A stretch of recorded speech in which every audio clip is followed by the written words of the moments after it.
সুপ্রিয় শিক্ষার্থীবৃন্দ, আজকের যে বিষয়টা আলোচনা করতে চলেছি তোমাদের জন্য, যে বাংলা লেখার সময় আমরা জানি কয়েকটি বর্ণ নিয়ে শব্দ হয়, শব্দ কয়েকটি মিলে হয় একটি বাক্য। সেক্ষেত্রে আমরা বোর্ডে লক্ষ্য রাখতে পারছি যে এখানে কি লেখা আছে। এখানে লেখা আছে তারা খেলতে পছন্দ করে।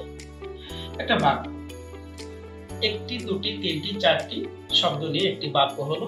বাক্যের শেষে আমরা জানি বিরাম চিহ্ন দাঁড়িয়ে বসে, আমরা এখানে বসিয়েছি। কিন্তু এখানে একটি বাক্য, একই বাক্য নিচে লেখা, কি লেখা আছে আমরা পড়তে পারছি যে তারা খেলতে পছন্দ করে।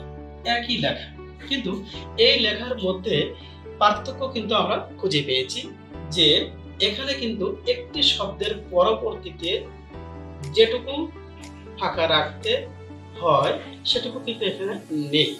অর্থাৎ প্রত্যেকটা শব্দ কিন্তু কাছাকাছি বসেছে, কিন্তু এখানে নম্বর পাওয়া যাবে, কিন্তু সূত্র অনুযায়ী আমরা এখানে সঠিকভাবে লক্ষ্য রাখতে পারছি না। তাহলে এখানে আমরা বলবো প্রথম শ্রেণী থেকে আমরা লক্ষ্য রাখবো যে প্রথম, দ্বিতীয়, তৃতীয়, চতুর্থ শ্রেণী এবং তার উপর পর্যন্ত যখন আমরা সাধারণত বড় বড় বাক্য বা অনুচ্ছেদ বা রচনা লিখতে যাব, তখন আমরা লক্ষ্য রাখবো যে শব্দ থেকে শব্দের দূরত্ব একটা মূল বিষয়।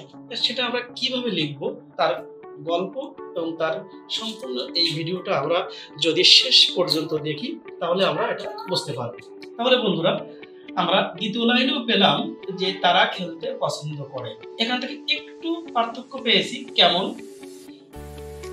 এখানে তারা লেখার পরে এতটুকু দূরত্ব আছে, খেলতে তারপরে দূরত্ব আছে, পছন্দের পরে দূরত্ব আছে, শেষে বিরাম চিহ্ন।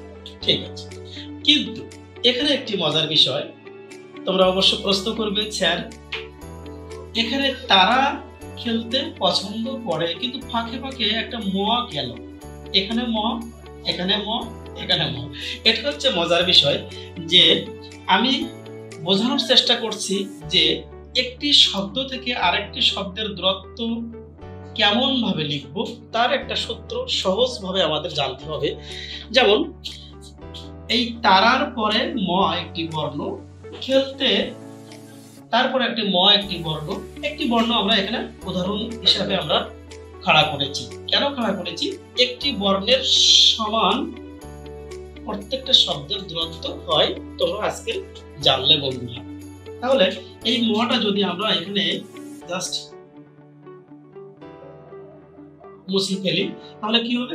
এই যে দূরত্বটুকু আমরা পাচ্ছি, একই রকম দূরত্ব আমরা এখানেও পাবো। তাহলে তারা খেলতে, ঠিক এবার কিন্তু পরিষ্কার হয়ে যাচ্ছে তোমাদের কাছে, তাই না? কিন্তু পছন্দর পরে আরেকটি ম আছে, এই ম বর্ণটাও আমরা মুছলাম। তাহলে এখানে যে মাপটি, এখানে সেই মাপটি, এখানে সেই মাপটি আছে। কেন মটা দিয়ে রেখেছিলাম? যে বোঝানোর জন্য যে একটি শব্দ থেকে আরেকটি শব্দের দূরত্ব কেমন হতে পারে বন্ধুরা। তাহলে এবার আমরা আবারও পড়ি, তারা খেলতে পছন্দ করে, শেষে বিরাম চিহ্ন এমনটি হবে। অনেক সময় দেখা যায় কোনো কোনো বন্ধুরা বিরাম চিহ্ন ঠিক ছোট দিয়ে রাখো, তাহলে এমন হবে না। সর্বশেষ বর্ণ যেটা থাকবে, যেমন ল একটি বর্ণ, সর্বশেষ বর্ণ, তাহলে আমার এখানে দাড়ি হবে এটুকু নয়, দাড়ি হবে ঠিক অক্ষর যে পর্যন্ত সেই পর্যন্ত, এমনটি দাড়ি হবে। তাহলে এ পর্ব আমরা রেখে দিলাম। আমরা মূল পর্বে আসি, যেটা আজকের শিক্ষণীয়, যে তোমাদের জন্য যে একটি বাক্যের বেলায় কয়েকটি শব্দ আমরা ব্যবহার করি, একটি শব্দ থেকে পরবর্তী শব্দের দূরত্ব কতটুকু হবে আমরা জানতে পারলাম। যে একটি বর্ণ ম, একটি বর্ণ খ, একটি বর্ণ তালব্যস্য হতে পারে। আমরা একটি উদাহরণ দিয়ে আমরা এখানে বুঝিয়ে দিলাম আজকের, যে একটি শব্দ থেকে আরেকটি শব্দের দূরত্ব ম একটি বর্ণের মতো করে হবে। কিন্তু আমরা যখন পরীক্ষার খাতায় লিখবো তখন কি আমরা বারবার কি ম ব্যবহার করব? না, কখনোই না।